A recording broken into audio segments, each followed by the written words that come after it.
गोल आलू থেকে কারেন্ট বের করুন খুব সহজে। এই একটা আলু নিলেন,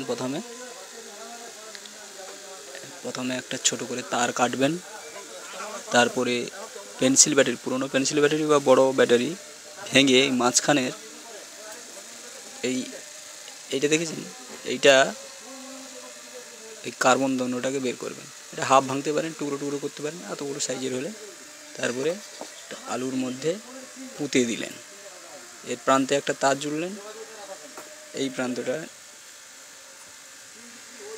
আর একটা লোহার আলপিনের মধ্যে জুড়ে দিলেন। এই জুড়লেন আলপিন দিয়ে আর একটা আলুর মধ্যে পুঁতে দিলেন। ব্যাস, এটা মাইনাস, এটা প্লাস।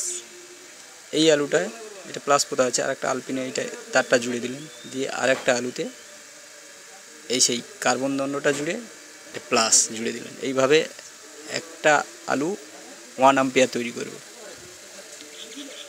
এইভাবে একটা আলু এইভাবে লাইন দিয়ে জুড়ে দেবেন। এই দেখুন, পরের পর দেখুন এইভাবে লাইন দিয়ে জুড়ে প্লাস মাইনাসে করে এইভাবে বাল্ব জ্বালাবেন।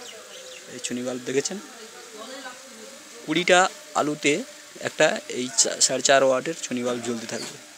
আপনি যদি অনেকগুলো আলু নিয়ে, কাঁচা আমেও হবে, কাঁচা আলু প্রত্যেকটা 1 অ্যাম্পিয়ার করে তৈরি হবে। আপনি যদি অনেকগুলো আলু করতে পারেন, জুড়তে পারেন এভাবে লাইন দিয়ে, কম্পিউটারও চলবে, ফ্যানও চলবে, বড় লাইটও জ্বলবে। গোল আলু থেকে কারেন্ট বের করুন। তারপরে কারেন্ট শেষ, তারপরে আপনি আলুগুলোকে নিয়ে ঝোল করে খেতে পারেন, ভাজা করে খেতে পারেন।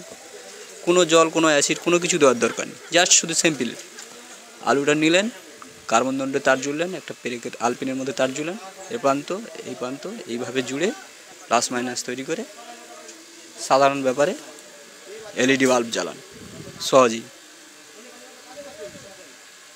আমি তিরঞ্জন খাটুয়া, এইটা আমি অনেক বসে বলে বের করেছি কারেন্টটা। কলা গাছেও বের করতে পারেন, কলা গাছেও 1 অ্যাম্পিয়ার বের হয়, তবে পেঁয়াজে হচ্ছে না, বুঝলেন। আরও অনেক কিছুতে আপনারা বুদ্ধি দিয়ে এক্সট্রা বের করতে পারেন। নমস্কার।